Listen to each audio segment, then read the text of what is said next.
Hi, I'm Sarah. For the past 5 years, my family has been praising my sister for sending money home every single month. But here's the truth that nobody knows. My sister has never sent a single penny, not $1.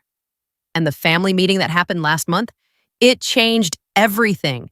You know that feeling when you're sitting in a room full of people who are supposed to love you, but they're treating you like you're the problem, like you're some kind of burden they have to deal with? That's exactly what happened to me on November 15th. And honestly, I'm still processing it all. Have you ever been blamed by your family for things you didn't do? Or maybe they refused to see the good things you actually did? Drop a comment below because I have a feeling I'm not alone in this. So let me paint you the picture. I'm 28 years old, working 2 jobs just to keep my head above water and help my parents with their bills. I've been doing this since I was 23, right after I dropped out of college. Yeah, I dropped out. Not because I was failing or partying too much, but because mom called me crying about the mortgage payment being late again. Dad had just lost his job at the manufacturing plant, and they were looking at foreclosure within 60 days.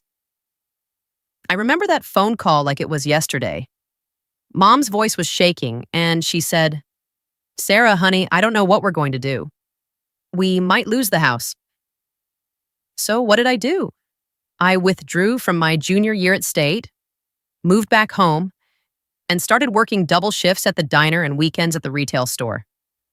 $4,000 every single month went straight to my parents' account. Rent, utilities, groceries, car payments, you name it. My sister, Lauren, she was living her best life at college. Sorority parties, spring break trips to Cancun, designer clothes that she'd post all over Instagram. Everyone in the family would gush about how independent and successful she was becoming. "Look at Lauren," they'd say. "She's really making something of herself." Meanwhile, I'm serving coffee at 5 a.m. and folding clothes until midnight. But here's where it gets really twisted. Somehow, somewhere along the way, my family started believing that Lauren was the one sending the money home. I have no idea how this narrative got started, but it stuck like glue. Every family gathering, every holiday dinner, every casual conversation would include some mention of Lauren's generosity and how grateful we should all be for her support. I tried correcting this a few times early on, but I was always met with confusion or dismissal. "Oh, Sarah, you don't need to take credit for your sister's kindness." Or my personal favorite, "Sarah, it's not a competition between you girls." Eventually, I just stopped trying to set the record straight. I figured the truth would come out eventually, right? Wrong. So very wrong. The family meeting was supposedly called to address my attitude problem. That's what mom called it when she texted me on Tuesday afternoon. "Family meeting Sunday at 2 p.m. We need to discuss your attitude problem and how it's affecting everyone." I had no idea what she was talking about, but I showed up anyway because that's what you do when you're family, right? I walked into our living room and everyone was already there.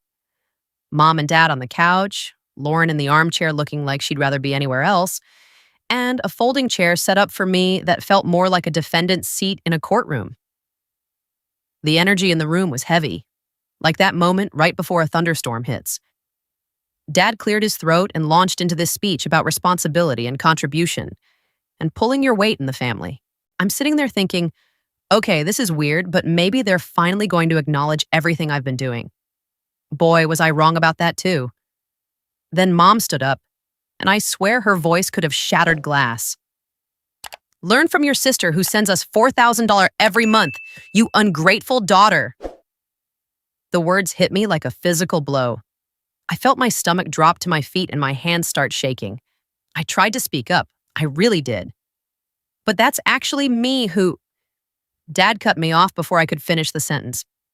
"Don't try to steal your sister's accomplishments, then try stopping the payments." His face was red, and he was pointing his finger at me like I was some kind of criminal. The room went dead silent. Lauren was staring at her hands, not making eye contact with anyone. Mom was nodding in agreement with Dad, and I felt like I was in some kind of alternate reality where nothing made sense anymore. They called me jealous. They said I was trying to diminish Lauren's contributions because I was insecure about my own failures. Mom actually used the phrase pathological lying to describe what she thought I was doing. Dad mentioned something about getting me professional help for my delusions.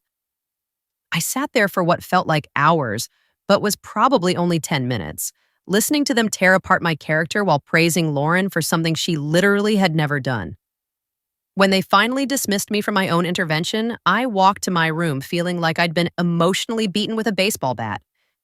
But here's the thing about rock bottom: it gives you a solid foundation to build from. And that night, sitting in my childhood bedroom surrounded by participation trophies and high school photos, I made a decision that would change everything. I went to my laptop and opened the Excel file I'd been maintaining for 5 years. Every single transfer, every payment, every penny I'd sent to help my family, it was all there in black and white. $4,000 every month, 60 months, total, $240,000. But as I was scrolling through those records, something else caught my eye that made my blood run cold. It wasn't just that Lauren had never sent money home. There were other transactions in there that I'd never really paid attention to before. Outgoing transfers from my parents' account, regular payments, always the same amount, always to the same recipient. Lauren. My parents weren't just taking my money and giving Lauren credit for it. They were actually sending her money every month too. While I was working myself to death and living paycheck to paycheck, my sister was getting financial support from our parents, funded entirely by my sacrifices. I scrolled back through months of bank statements that my parents had given me access to when I started helping with their finances. There it was, clear as day, clear as $500 every month going directly to Lauren's account for her rent, her car payment, her lifestyle. My money was keeping our family afloat, and then some of that same money was being redirected to fund the very person who was getting praised for my work.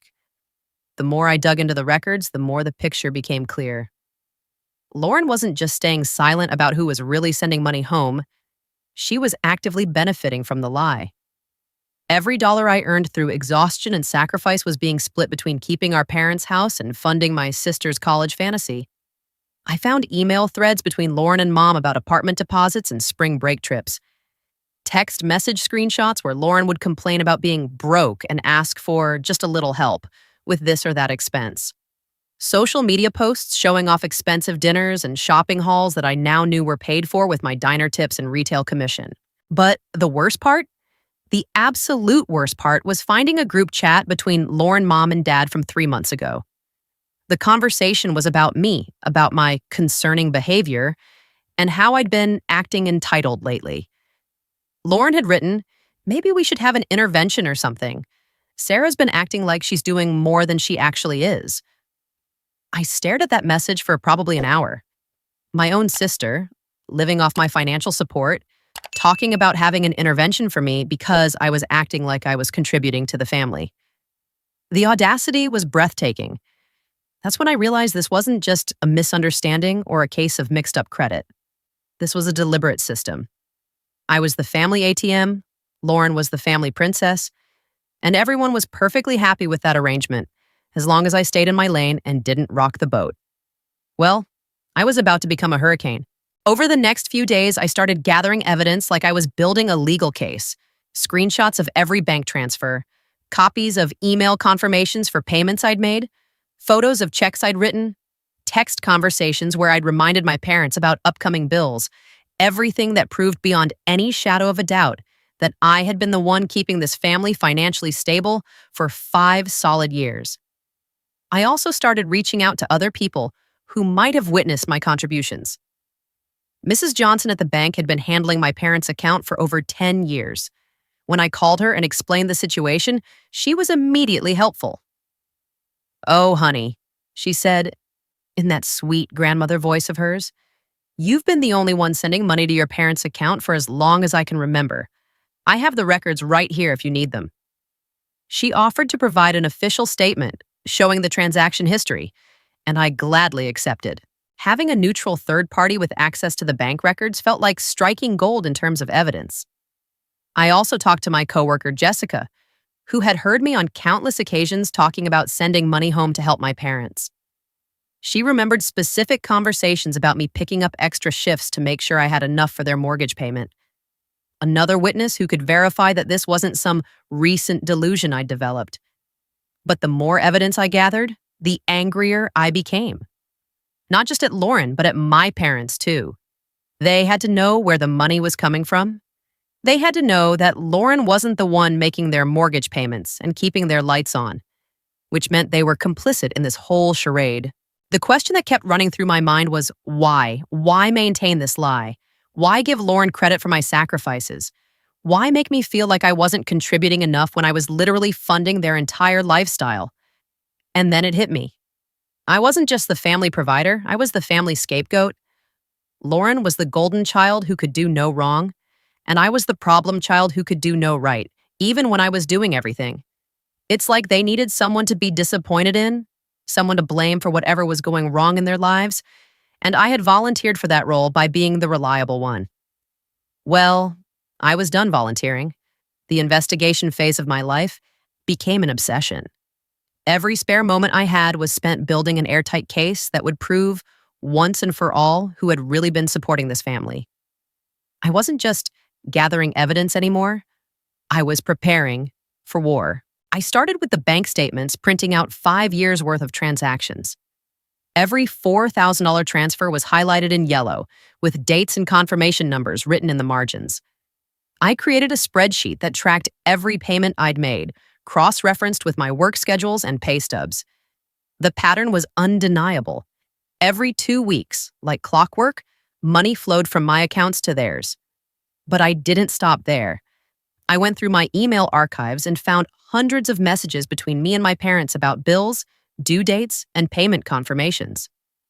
There were emails from me asking which utility company needed to be paid first, messages about mortgage payment deadlines, and countless reminders I'd sent about upcoming expenses. Each email was time-stamped and saved to a folder I labeled Evidence. The text message history was even more damning. Screenshots showed years of conversations where my parents would text me about financial emergencies, and I'd respond with confirmation that the money was on its way. There were messages from Dad saying things like, "Sarah, the electric company called today," and my immediate response, "Sending $200 now, should be there tomorrow." Then I found the smoking gun, Lauren's Venmo account. I'd never really paid attention to Lauren's social media presence beyond the occasional eye roll at her expensive restaurant photos, but now I was studying it like a forensic accountant. Her Venmo transactions were public, and what I found there made me physically nauseous. Payment after payment from our parents. For rent XOXO, $800. Spring break fund, love you, $200. Car repair help, you're the best. $600. The frequency was staggering. Sometimes multiple payments in a single week. And the amounts? Way more than the $1,500 monthly allowance I'd discovered in the bank statements. I started adding up Lauren's Venmo receipts from our parents, and the total was mind-blowing. Over the past year alone, she'd received nearly $18,000 in gifts and help from Mom and Dad. Money that I had earned, money that I had sacrificed sleep, social life, and my education to provide. But the Venmo history revealed something even worse. Lauren had been requesting these payments. It wasn't like our parents were just spontaneously sending her money out of generosity. She was actively asking for financial support, sometimes with entitled messages like, "Need $500 for textbooks ASAP," or "Rent is due tomorrow, can you help?" The girl who was being praised for her independence and financial responsibility was literally crowdsourcing her lifestyle from our parents, who were funding it with my money. The hypocrisy was suffocating. I screenshot every single Venmo transaction, organized them by date, and added them to my evidence file. Then I did something that felt a little stalker-ish, but was absolutely necessary. I went through Lauren's Instagram and Facebook posts to document her spending patterns. Spring break in Miami. $2,000 trip documented with hotel receipts visible in her stories. Designer handbags that cost more than I made in a month. Concert tickets, expensive dinners, shopping hauls, all funded by my diner shifts and retail weekends. And the captions? Living my best life, and so grateful for everything I have. I wanted to throw my laptop across the room. The social media evidence was particularly infuriating because it showed how Lauren was presenting herself to the world. She wasn't just staying quiet about who was really supporting the family, she was actively promoting this image of herself as an independent, successful young woman who had her life together. Meanwhile, my social media was practically non-existent, because I was too exhausted from working two jobs to maintain any kind of online presence. The few photos I did post were usually from work or quick selfies during my 15-minute breaks. The contrast was stark and telling. As I compiled this mountain of evidence, I started reaching out to more potential witnesses. My manager at the diner, Carol, remembered countless conversations about my family responsibilities. She'd given me flexibility with my schedule specifically because she knew I was helping support my parents.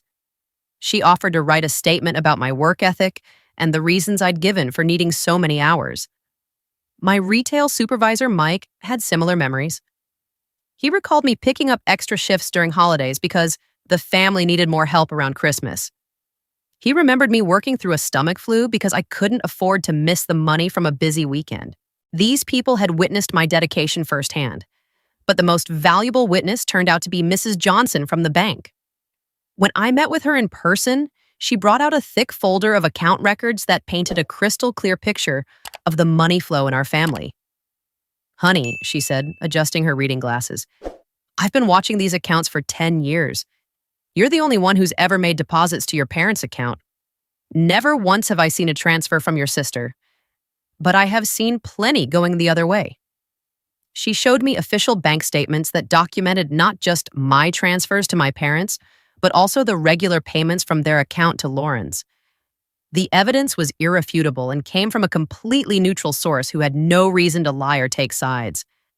Mrs. Johnson offered to provide a notarized statement summarizing the account activity, which felt like winning the lottery in terms of credible evidence. A bank official's testimony would be impossible for my family to dismiss or gaslight away.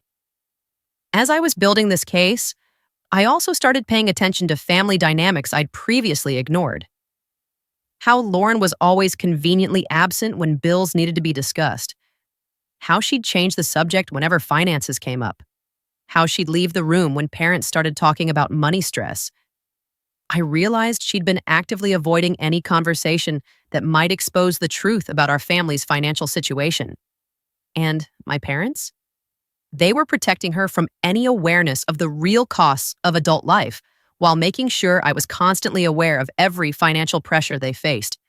It was a carefully orchestrated system designed to keep Lauren as the golden child and me as the workhorse. And the most twisted part? They'd convinced themselves and everyone else that this arrangement was somehow my choice, my responsibility, my way of making up for my supposed shortcomings. But I was done being the family scapegoat. I was done being invisible. And I was definitely done funding Lauren's Instagram-worthy lifestyle while being called ungrateful for my troubles. The perfect opportunity for my big reveal came sooner than I expected. Lauren was graduating from college in December, and my parents were throwing her a big celebration party. Extended family, family friends, neighbors, everyone who'd been hearing about Lauren's amazing independence and financial responsibility for years would be there. The irony was perfect. A celebration of Lauren's achievements, funded entirely by the person everyone thought wasn't contributing enough to the family. I RSVP'd yes to the party and started preparing my presentation. The night before the party, I could barely sleep. I'd created a folder on my laptop with everything: bank statements, Venmo screenshots, email confirmations, witness statements, social media evidence, everything organized chronologically and cross-referenced. It was like a PowerPoint presentation designed to detonate a nuclear bomb in the middle of our family's carefully constructed narrative. Lauren's graduation party was held at our house, with the living room cleared out for mingling and a borrowed projector set up for a slideshow of her college memories. The guest list included aunts, uncles, cousins, family friends, and neighbors. Basically, everyone who knew our family and had heard the story of Lauren's success and my alleged shortcomings. I arrived fashionably late, wearing my best dress and carrying my laptop in a professional-looking bag. Everyone was in a great mood, chatting about Lauren's bright future and reminiscing about her college achievements. The atmosphere was warm and celebratory, which made what I was about to do feel even more dramatic. About an hour into the party, Dad stood up and called for everyone's attention. He launched into a speech about how proud he was of Lauren, how she'd learned the value of hard work and financial responsibility, and how she'd been such a blessing to this family during tough times. The speech went on for about 10 minutes, with Dad specifically mentioning Lauren's generous support and how it had helped keep the family stable during his unemployment period.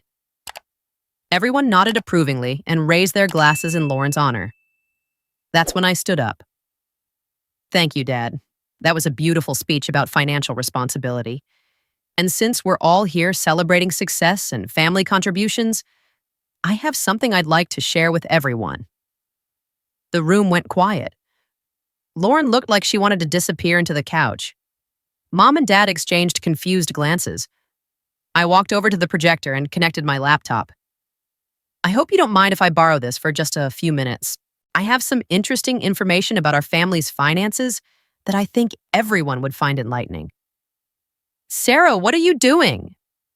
Mom's voice had that warning tone she used when she thought I was about to embarrass the family. I'm sharing the truth, I said, pulling up my first slide, because I think our guests deserve to know the real story behind Lauren's amazing financial responsibility. The first slide showed 5 years of bank transfer records, with every $4,000 payment highlighted and dated. The total at the bottom read $240,000. These are bank statements showing every financial contribution made to our parents' household over the past 5 years. I announced to the now completely silent room. As you can see, there have been regular monthly payments of $4,000, totaling nearly $250,000. Aunt Patricia gasped. Uncle Jim leaned forward in his chair. Lauren looked like she was going to throw up. Now, here's where it gets interesting, I continued, clicking to the next slide. These are the account records showing where these payments came from. The second slide showed my bank account information with withdrawal records that perfectly matched the deposits to my parents' account. Every date, every amount, every confirmation number aligned perfectly. Every single one of these payments came from my personal account, from money I earned working 2 jobs while Lauren was in college. The room was dead silent except for the sound of Uncle Jim whistling under his breath. But I wasn't done. And here's what makes this really interesting, I said, clicking to show Lauren's Venmo history. While I was sending $4,000 a month to keep this household running, our parents were sending money the other direction. The Venmo screenshots filled the screen, showing payment after payment from Mom and Dad to Lauren. The comments were displayed in full detail: for rent XOXO, spring break fund, car repair help, you're the best. Over the past year alone, Lauren received over $18,000 in direct payments from our parents, money that originated from my paychecks. Cousin Michael started doing math in his head. Aunt Patricia put her hand over her mouth. The family friends looked confused and uncomfortable. Lauren finally spoke up. Sarah, this is ridiculous. You're making a scene at my graduation party. Am I making a scene? I asked, clicking to the next slide.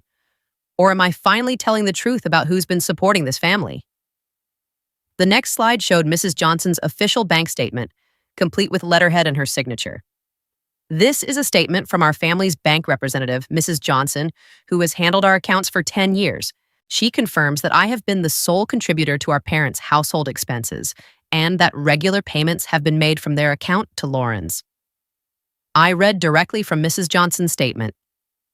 In my professional capacity, I can confirm that Sarah has been the only family member making deposits to her parents' account. Lauren has never made a contribution, but has been a regular recipient of funds from the account. The room was so quiet you could hear a pin drop. Extended family members were looking at each other with confused expressions. The family narrative they'd believed for years was crumbling in real time. But the most satisfying moment came when Aunt Patricia stood up. I always wondered how Lauren afforded that fancy apartment on her part-time job, she said loudly. Now it makes sense. Uncle Jim nodded in agreement. We thought Lauren was some kind of financial wizard. Turns out Sarah's been the one carrying this family. That's when my parents tried to launch their final gaslighting attempt. Sarah has always been jealous of Lauren's success, Mom said desperately. She's created this whole fantasy to make herself seem more important. I was ready for that too. Actually, Mom, let me address that, I said, clicking to my final slide. This one showed the group chat messages between my parents and Lauren, including Lauren's comment about me acting like I'm doing more than I actually am. This is a screenshot of a group chat between the 3 of you from 3 months ago, where you discussed having an intervention for me because I was acting entitled. Lauren specifically said I was acting like I was doing more than I actually was. I read Lauren's message out loud. Maybe we should have an intervention or something. Sarah's been acting like she's doing more than she actually is.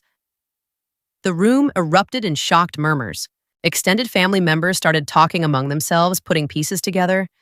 The family friends looked deeply uncomfortable, like they'd accidentally witnessed something very private and ugly.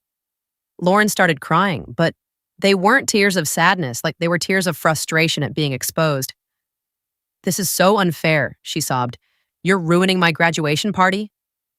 "I'm not ruining anything," I replied calmly. "I'm just sharing information. True information. Information that everyone in this room deserved to know before they spent another minute praising you for achievements that aren't yours." Dad tried one more desperate play. "Even if Sarah has been helping financially, that doesn't diminish Lauren's other accomplishments." "You're absolutely right, Dad," I agreed. "Lauren's academic achievements are her own. Her college graduation is something to celebrate, but her financial responsibility, her independence, her generous support of this family, those were lies, and I'm done pretending otherwise." I disconnected my laptop from the projector and packed it back into my bag. The party guests were still processing what they'd just witnessed, talking in small groups and shooting glances at my parents and Lauren. "I hope everyone enjoys the rest of the celebration," I announced to the room. "And Lauren, congratulations on your graduation. I hope your next achievement is learning how to support yourself without lying about who's paying your bills." And with that, I walked out of my own family's house and drove away. The aftermath was swift and predictable. My phone started buzzing with text messages and calls within an hour. Extended family members wanting the full story. Family friends expressing shock and support. And yes, angry messages from my parents demanding that I come back and apologize. But the message that surprised me most came from Lauren herself, 6 hours after the party ended. "We need to talk." 6 months later, my life looks completely different.